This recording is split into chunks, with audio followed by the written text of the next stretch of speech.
Lecture du Kaddish par Monsieur le rabbin Philippe Choukroun, aumônier des armées de la zone sud-est.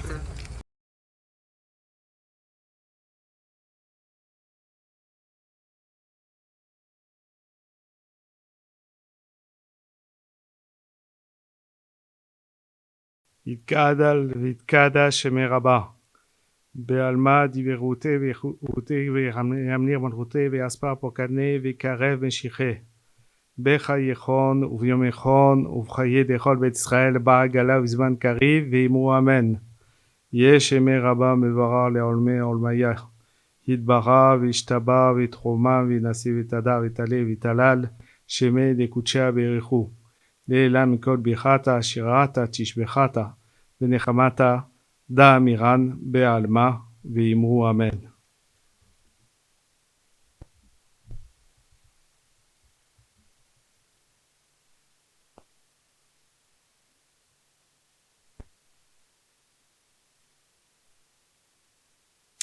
Lecture du message ministériel de Madame Alice Ruffo, ministre déléguée auprès de la ministre des Armées et des Anciens Combattants, par Monsieur Louis-Xavier Tirode, préfet de l'Ain.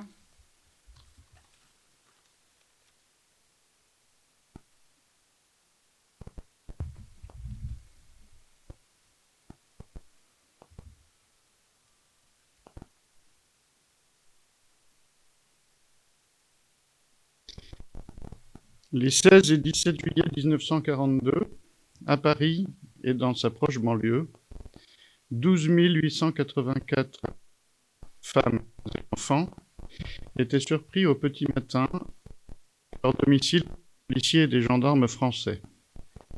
La traque se poursuivit durant les jours suivants. Au total, plus de 13 000 juifs présents en région parisienne furent visés. Certains d'entre eux avaient traversé l'Europe pour échapper à la persécution, à la barbarie, à l'antisémitisme.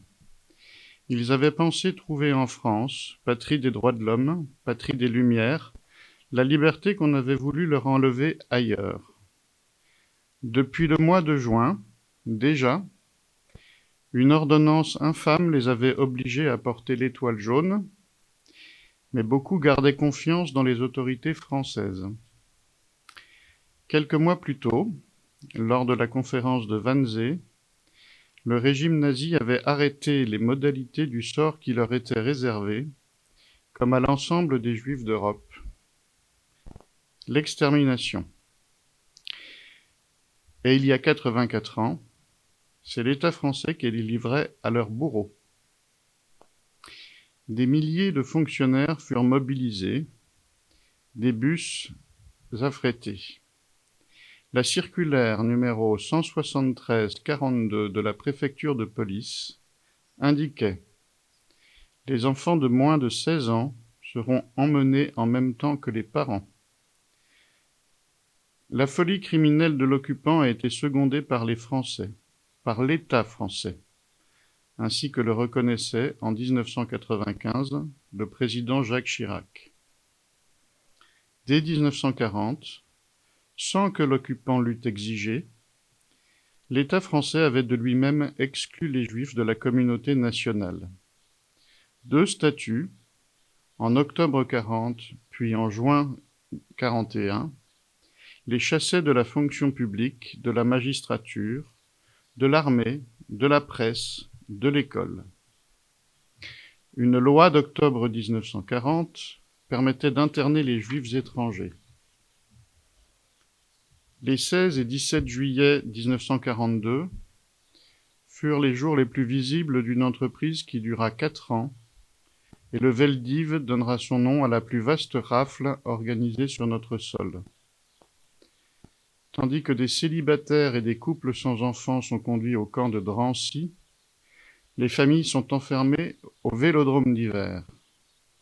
Confinées dans ce stade couvert, sans eau, sans nourriture, sans installation sanitaire, les malheureux pensent encore qu'il ne s'agit que d'un simple contrôle.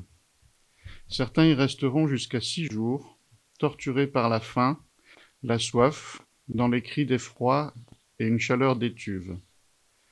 L'enfer de Dante, comme le résumera plus tard Arlette Testiller, survivante de la rafle, disparue cette année.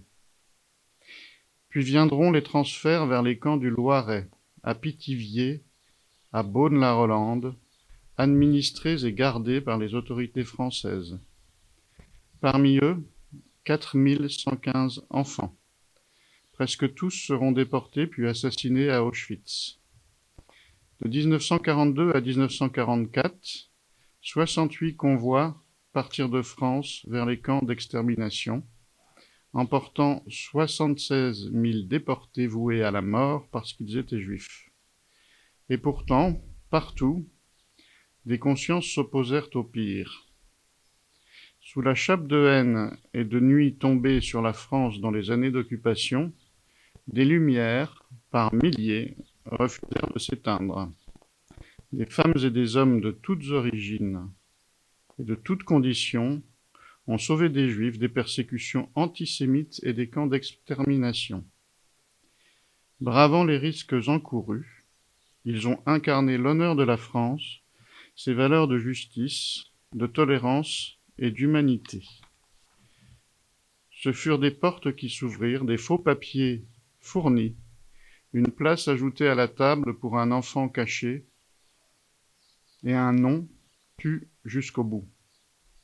Ce furent des instituteurs, des religieuses, des pasteurs, des agriculteurs, des concierges, des policiers aussi, qui prévinrent à la veille des arrestations.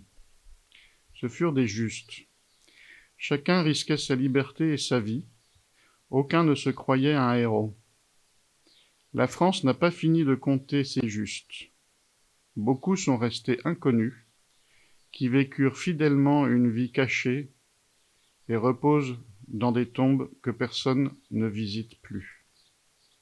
Il y a une semaine, le 12 juillet, le président de la République Emmanuel Macron appelait toutes les communes de France à faire pleinement rayonner leur exemple.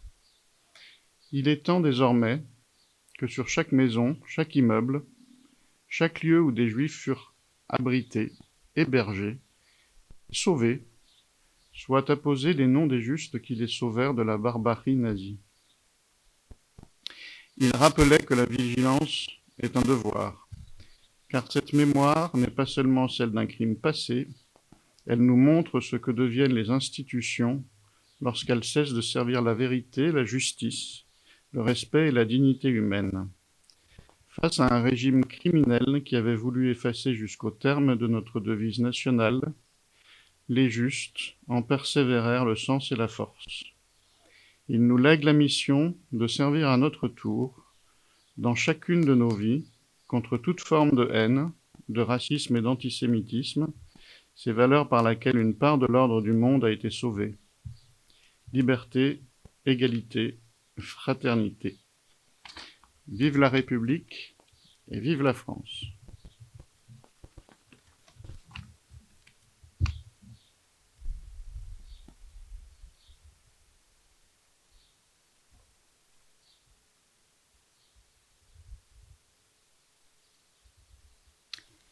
Les autorités vont à présent déposer des roses blanches devant la stèle nationale en mémoire des victimes des crimes racistes et antisémites de l'État français.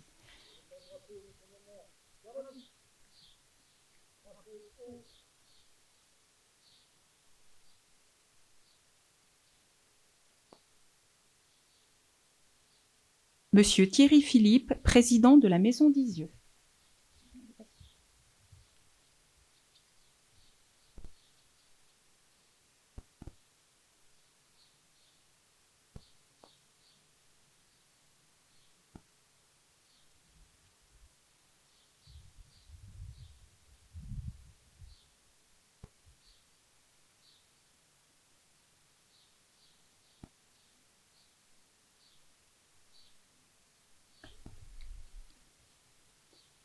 Monsieur le rabbin Philippe Choukroun.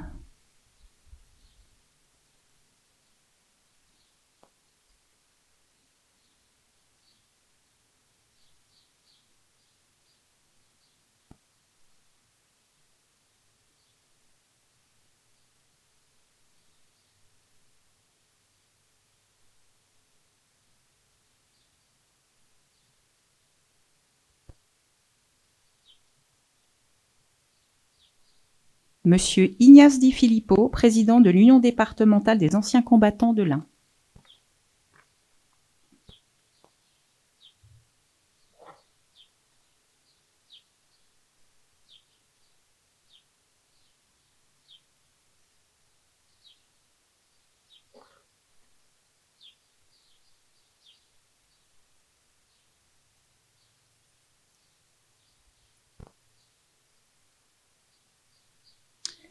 Monsieur le commandant Rémy Léris, chef d'escadron à la brigade de gendarmerie de Belay.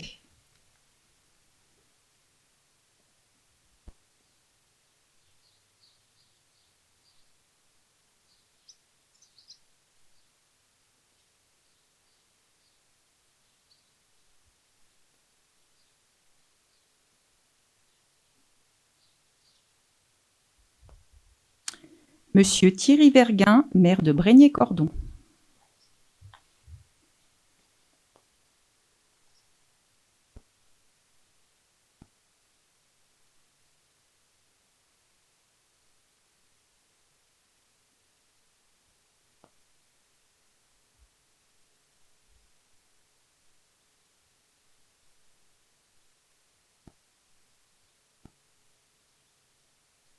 Monsieur Denis Martin Barbaz, maire d'Izieux.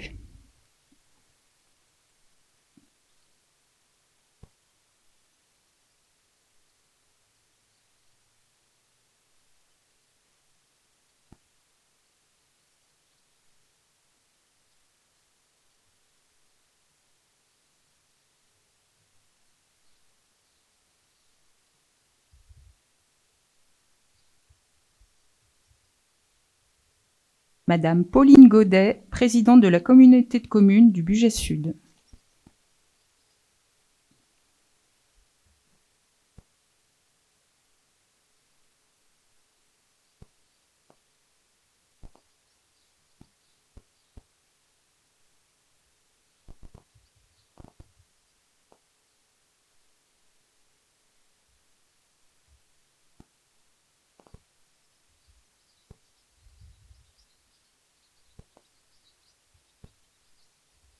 Madame Aurélie Borel, conseillère départementale du canton de Belay.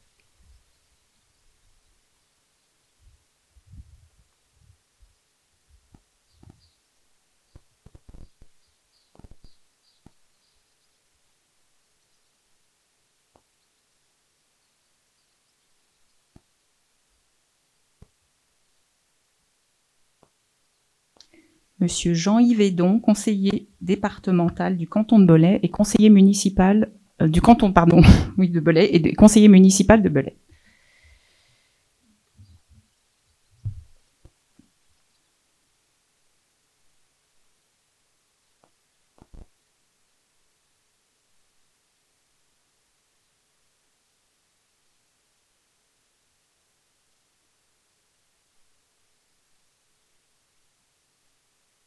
Madame Myriam Keller, conseillère régionale.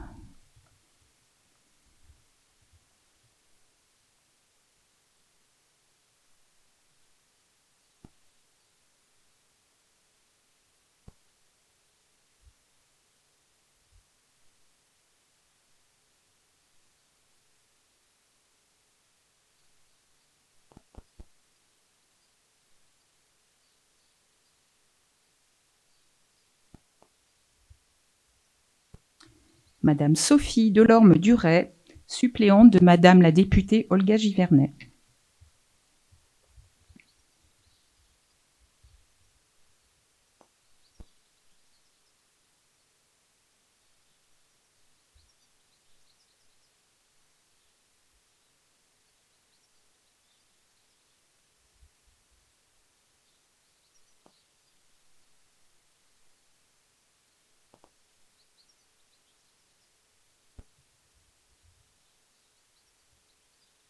Monsieur Louis-Xavier Tirode, préfet de l'Ain.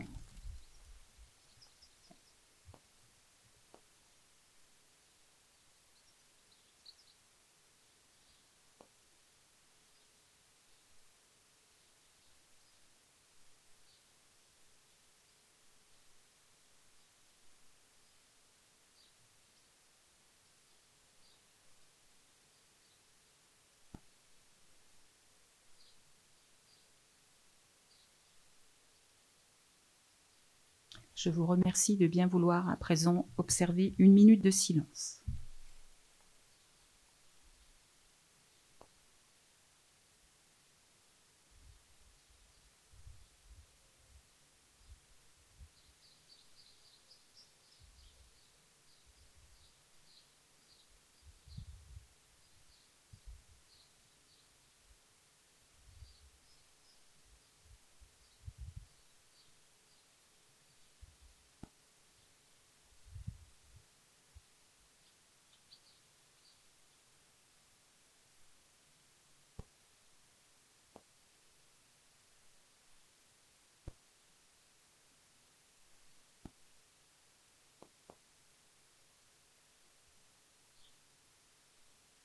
Je vous remercie.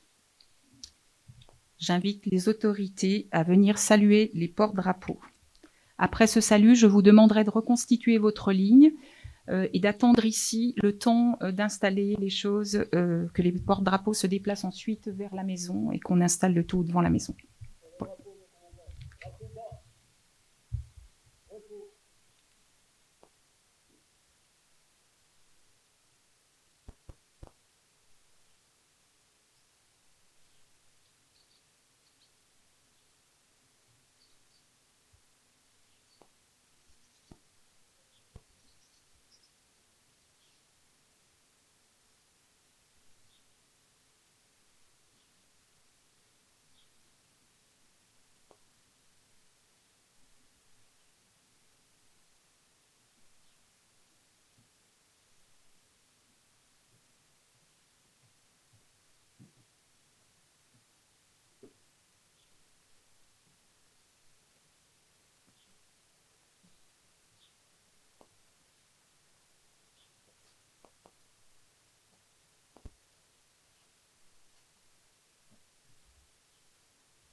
Journée nationale en mémoire des victimes des crimes racistes et antisémites de l'État français et d'hommage aux Justes de France, moment de recueillement devant la maison. J'invite sans plus attendre le président de l'association de la Maison d'Isieux, M. Thierry Philippe, à venir me rejoindre.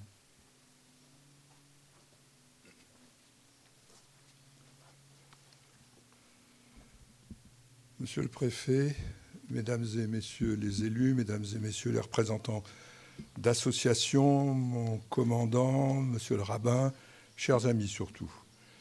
Bonjour à toutes et à tous. Ici, à Isieux, nous témoignons du crime contre l'humanité et de la Shoah des enfants. Nous témoignons aussi à travers le procès de Klaus Barbie du rôle essentiel de la justice dans la construction de la mémoire.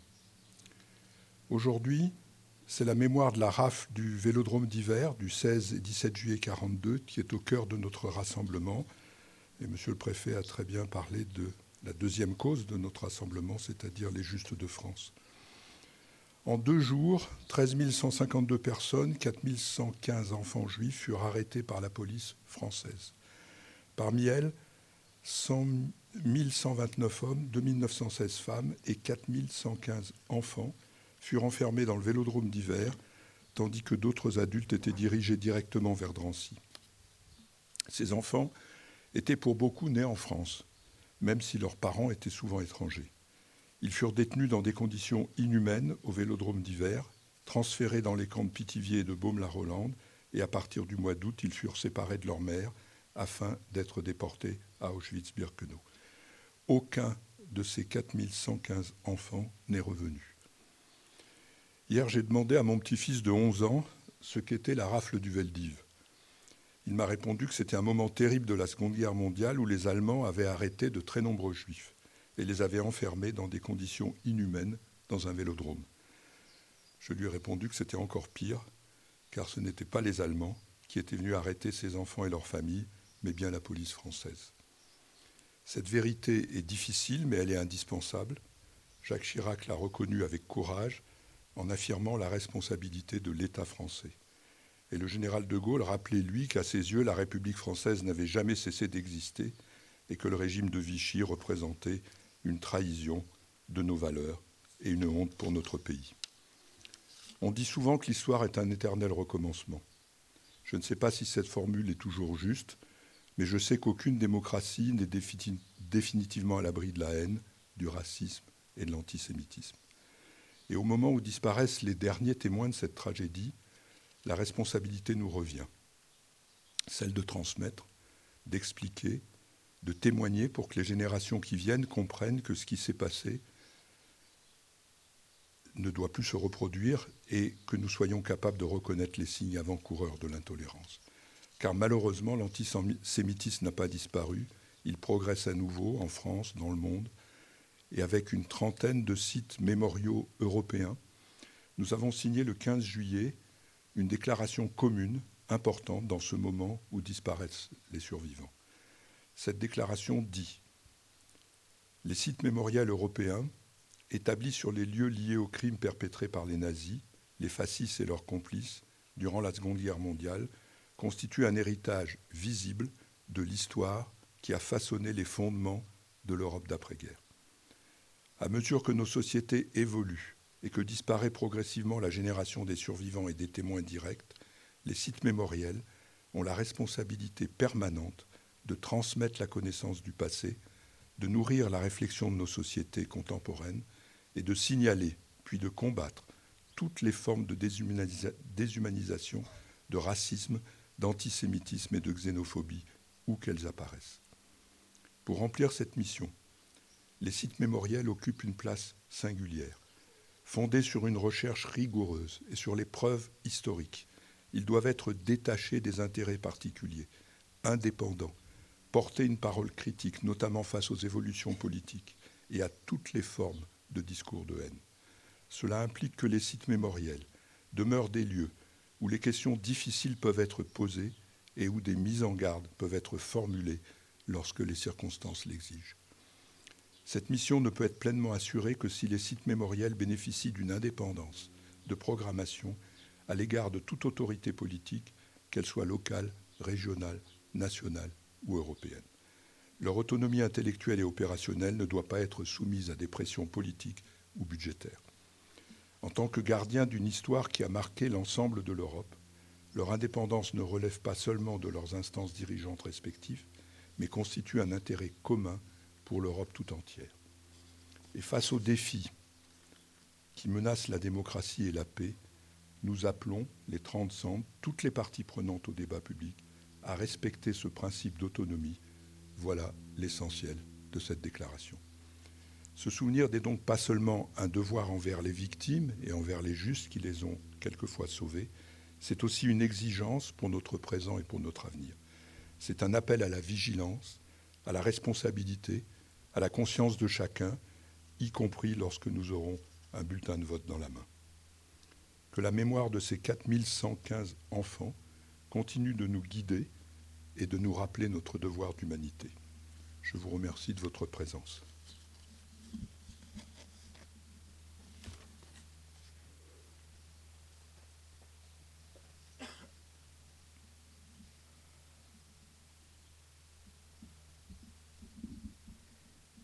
Discours de M.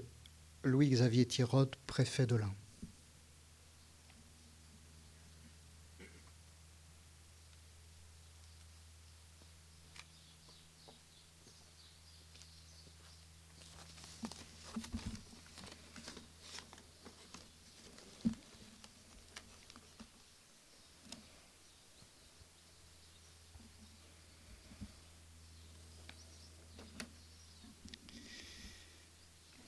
Messieurs les maires des communes d'Isieux et de Brégny-Cordon, Madame la vice-présidente du conseil régional, Madame et Monsieur le conseiller départemental, Mesdames et Messieurs en vos grades et qualités, Monsieur le Président de la Maison d'Isieux, Monsieur le Directeur de la Maison d'Isieux, il y a 19 ans, au Panthéon, sous un dôme où la République offre un repos glorieux à ses plus belles figures, un président de la République fit entrer les justes de France parmi eux. On y avait porté jusqu'ici des conquérants, des savants, des écrivains. On y porta ce jour-là des paysans, des institutrices, des concierges, des gens ordinaires, des gens comme nous tous, dont le fait d'armes fut d'avoir, une nuit, entrouvert une porte et fait briller une lumière. Ce jour-là, le président Jacques Chirac posait une pierre sur une vérité que la France avait mis 60 ans à oser dire tout entière. À côté de l'État qui livrait, de l'État dit français qui livrait, il y eut des citoyens qui cachaient. À côté de fonctionnaires, d'individus qui obéissaient, il y eut des fonctionnaires, des individus qui désobéissaient. Nous sommes réunis ce dimanche pour que cette pierre, loin de Paris, dans ce département qui eut aussi ses veilleurs, ne cesse de soutenir la voûte immense de la grandeur de notre pays. Que faut-il entendre par ce mot « juste » ? Il ne date pas du siècle des camps. Il vient de plus loin, de la pensée rabbinique la plus ancienne, qui distinguait les Hasidei Umot à Olam, les pieux parmi les nations. Ces non-juifs dont la droiture, disait le Talmud, leur ouvrait d'une part du monde à venir. Quand l'Institut Yad Vashem se constitue à Jérusalem en 1953, puis installe en 1963 une commission présidée par un juge de la Cour suprême d'Israël, il rallume une lampe 2 fois millénaire et lui donne des critères d'une rigueur presque juridique. Et juste celui qui a porté secours à un juif menacé de mort, qu'il a fait au péril conscient de sa vie et de celle des siens, qui n'en a attendu ni récompense ni gratitude, et dont l'acte est attesté par celui qui fut sauvé ou par des pièces probantes. Ni le sentiment, ni la bonne intention, ni le remords tardif n'y suffisent. Il faut un acte risqué, gratuit, vérifié. Et derrière cet acte apparaît ce que le philosophe Emmanuel Levinas, lui qui perdit les siens dans la nuit et le brouillard, appelait la convocation par le visage d'autrui. Cette manière qu'a le visage d'un homme traqué de nous commander, avant tout calcul, avant toute prudence, de lui répondre. Ces critères ont produit un chiffre. Depuis 1963, près de 29 000 personnes à travers le monde ont reçu le titre de juste parmi les nations dans plus de 50 pays. La France en compte aujourd'hui près de 4 300. La troisième nation après la Pologne et les Pays-Bas. La première, si l'on rapporte à ce nombre l'ampleur de sa propre défaillance d'État. Notre région n'y est pas pour rien. Cette terre qui va de Lyon aux confins savoyards et jurassiens, traversée par la ligne de démarcation, adossée à la frontière suisse, fut l'un des grands refuges pour tous les ennemis du Reich, en particulier pour ces bacilles, ces parasites, dont Hitler voulait purger jusqu'au souvenir. Le Grand Sud-Est compte ainsi 900 justes. L'Ain, modeste par le nombre, entière par la dette, voit sa part également représentée. Une vingtaine de noms sont reconnus par Yad Vashem. Les époux Voirin de Vénitia, Jean-Marie Bordonna à Belay, René Bollot à Bourg. Ce ne sont que 3 noms, mais avec eux, il y avait des cultivateurs, des gens de peu, des instituteurs, des cheminots, qui un jour ont tout risqué pour des inconnus, pour que ce mystère de fraternité qui unit les hommes entre eux, pour ce qui vaut absolument tout, c'est-à-dire le regard d'un semblable, le regard d'un frère en humanité. J'ajoute, parce que ma charge me l'impose, que le corps préfectoral et les forces de sécurité intérieure ne furent pas seulement l'instrument de la persécution. 98 agents du ministère de l'Intérieur, préfets, secrétaires de préfecture, gendarmes, policiers, sapeurs-pompiers, ont reçu le titre de juste pour avoir, depuis l'intérieur de la machine, choisi de désobéir plutôt que de servir jusqu'au bout cette politique inhumaine. Le sous-préfet de Belette de l'époque, M. Wilzer, en est l'exemple. Tout comme cet inspecteur d'académie qui vint un jour frapper à la porte de la maison d'Isieux et qui, dans son rapport, déclara que tout y était parfaitement normal. Il n'y était pas obligé, mais il l'a fait.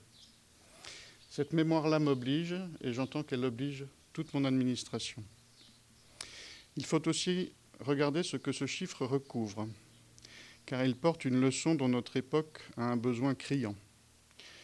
Une historiographie exigeante du nazisme, celle de Michael Wild ou celle de Christian Ingrao, a démontré, non pas contre mais en complément de la thèse commode sur la banalité du mal développée par Hannah Arendt sur Adolf Eichmann lors de son procès, que les hommes qui conçurent et exécutèrent l'extermination des Juifs d'Europe n'étaient ni des automates, ni des fonctionnaires sans qualité.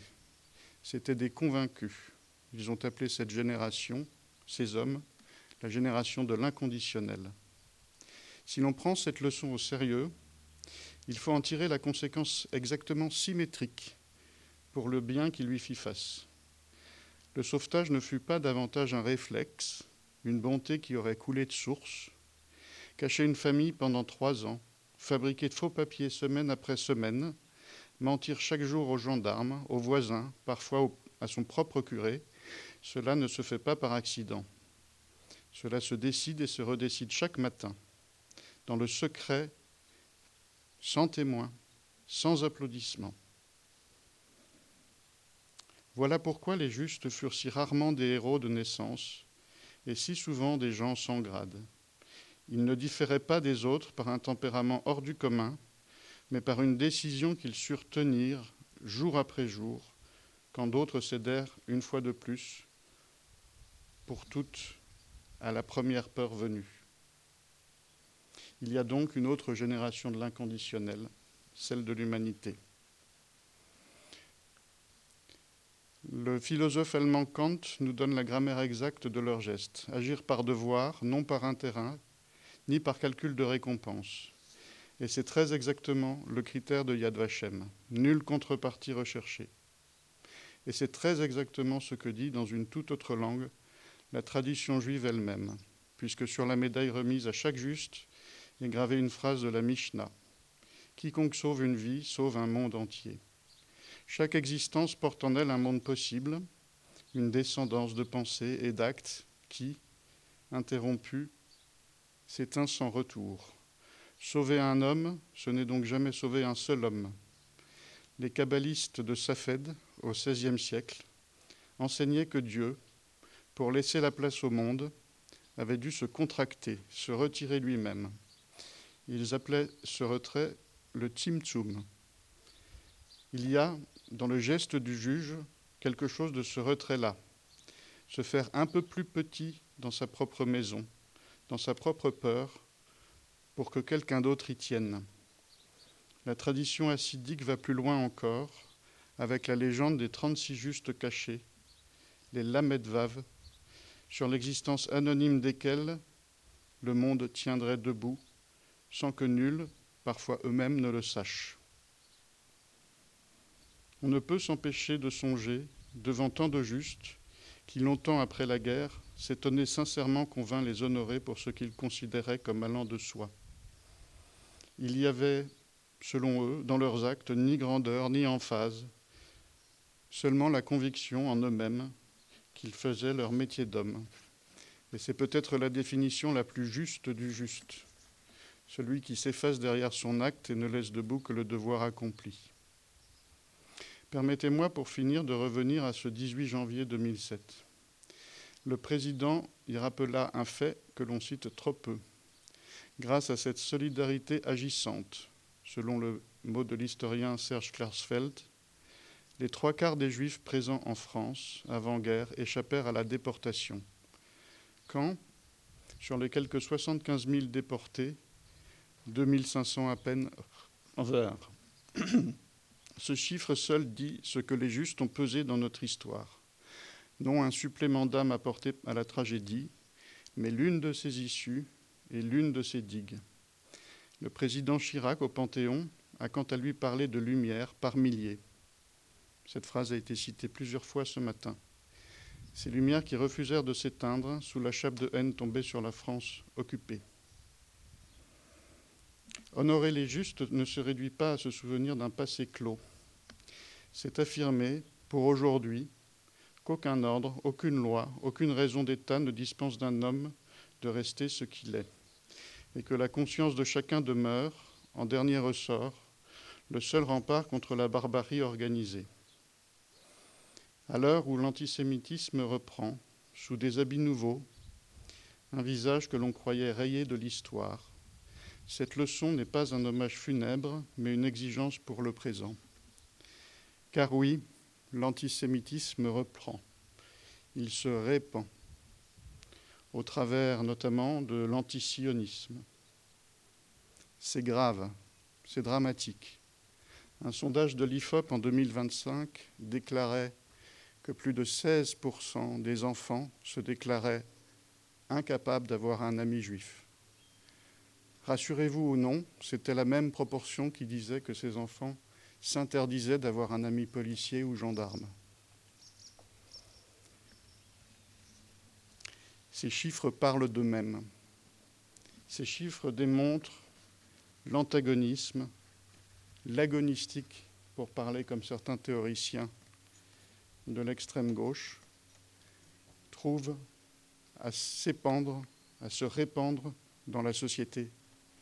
Et nous devons avoir en tête les réponses que la République éternelle leur a apportées. Ces réponses, elles sont bien connues. Il s'agit notamment de ceci, qui est sans doute l'un des plus beaux textes de loi que notre pays ait produit. C'est la loi du 13 novembre 1791 qui, la première au monde, marque l'émancipation des Juifs et les intègre à la communauté nationale. C'est aussi l'article 10 de la Déclaration des droits de l'homme et du citoyen, selon lequel aucun individu ne doit être inquiété pour ses convictions politiques, même religieuses, pourvu qu'elles respectent l'ordre établi par la loi. Voilà les barrières solides, les barrières éternelles que notre pays a posées et celles qui doivent nous inspirer encore aujourd'hui, avec la plus grande des vigilances, puisqu'on l'a vu il y a quelques années, on le voit encore aujourd'hui, la République est un combat quotidien. Il nous faut nous maintenir dans cette continuité des justes que nous célébrons aujourd'hui. Nous devons continuer à dire leur nom et nous devons continuer à tenir comme eux la lampe allumée pour que vive la République et que vive la France. Merci.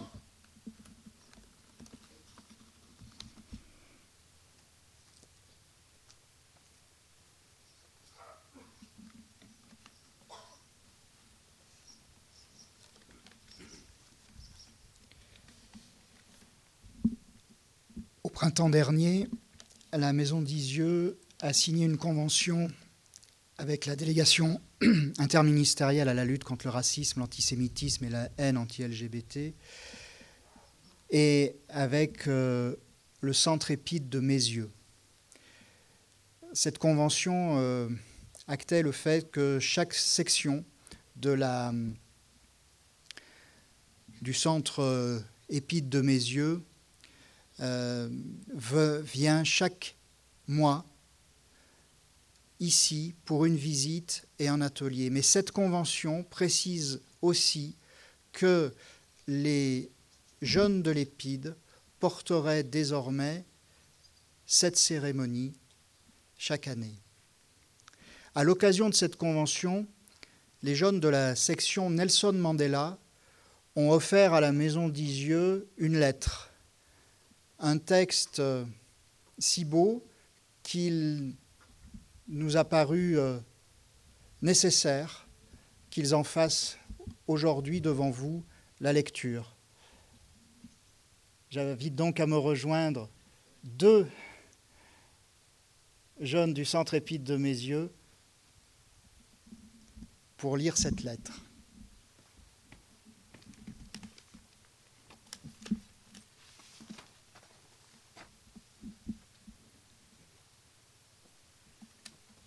À vous, enfants d'Isieux, votre silence résonne encore à travers le temps. Il traverse les années, les mémoires, les cœurs. Vous étiez 44 enfants avec vos rires, vos jeux, vos rêves simples et lumineux arrachés trop tôt à la vie par la barbarie. Dans cette maison d'Isieux, vous aviez trouvé un refuge, un peu de douceur au milieu de la peur. Vous écriviez, dessiniez, apprenez. Vous y étiez encore des enfants et c'est cela que l'histoire n'oubliera jamais. Vous n'étiez pas des nombres, mais des visages, des voix, des espoirs. Aujourd'hui, nous nous souvenons de vous avec infinie tendresse et une profonde gravité. Votre destin tragique nous rappelle avec force les conséquences terribles de l'antisémitisme, de l'intolérance et du racisme. Votre absence est une blessure, mais votre mémoire est une force. Elle nous rappelle ce que l'humanité peut perdre lorsqu'elle cède à la haine et ce qu'elle doit protéger à tout prix, la vie, l'innocence, la dignité. Nous vous promettons de ne jamais oublier de transmettre vos noms, vos histoires, vos lumières, de rester vigilants face à l'injustice et de défendre sans relâche les valeurs de paix et de fraternité. Vous n'avez pas grandi, mais vous vivez encore en chacun de nous, dans chaque geste de bonté, dans chaque refus de l'oubli, avec respect, avec mémoire, avec amour et pour toujours. De la part de la section Nelson Mandela, promotion novembre 2025, en hommage aux enfants d'Isieux.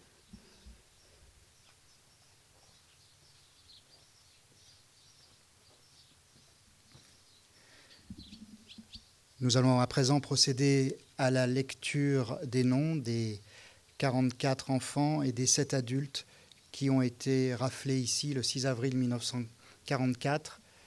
J'invite donc, pour procéder à cette lecture, à me rejoindre d'autres jeunes du Centre Épide de Mes Yeux.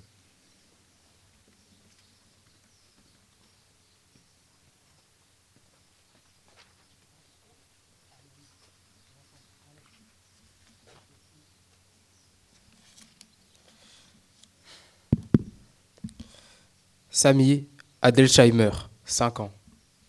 Hans Ament, 10 ans. Nina Aronowitz, 11 ans. Max Marcel Balsam, 12 ans. Jean-Paul Balsam, 10 ans. Esther Benassayag, 12 ans. Elie Benassayag, 10 ans.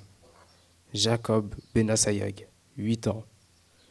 Jacques Benguigui, 12 ans. Jean-Claude Benguigui, 5 ans. Richard Benguigui, 7 ans. Barour Raoul Benchitou, 12 ans. Mayer Bulka, 13 ans. Albert Bulka, 4 ans. Lucienne Friedler, 5 ans. Egon Gamiel, 9 ans. Liliane Gerenstein, 11 ans. Maurice Gerenstein, 13 ans. Pardon.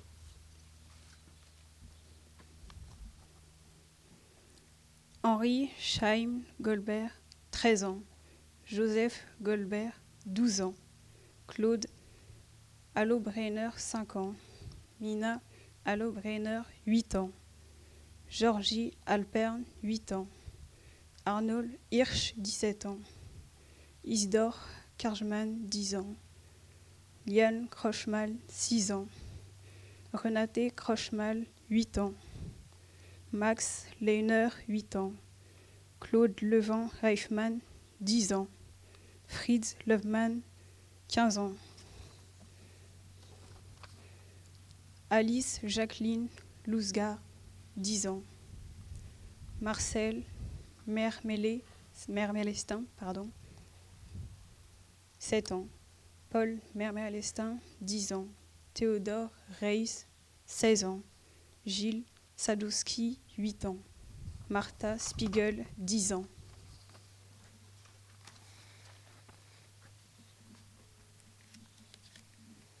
Santa Spiegel, 9 ans. Sigmund Springer, 8 ans. Sarah Zulklaper, 11 ans. Hermann Tettelbaum, 10 ans. Max Tettelbaum, 12 ans. Charles Weltner, 12 ans. 9 ans.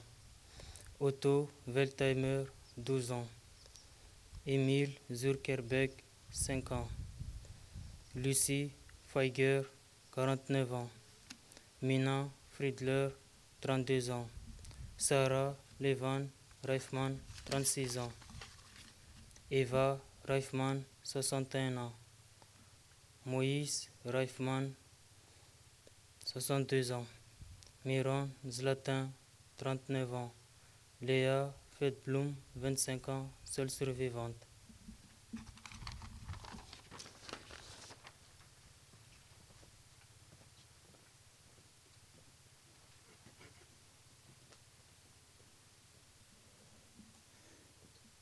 En mémoire des enfants et des adultes raflés le 6 avril 1944 ici, puis déportés et assassinés parce que juifs, nous allons observer 1 minute de silence.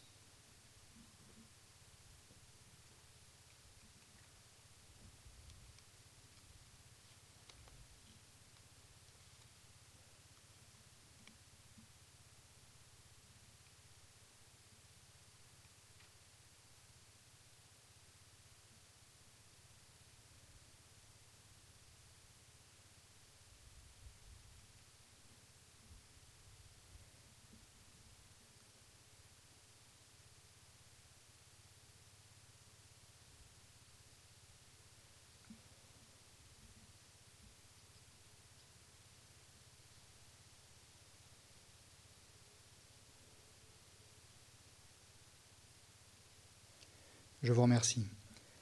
Cette cérémonie et ce temps de recueillement sont à présent terminés.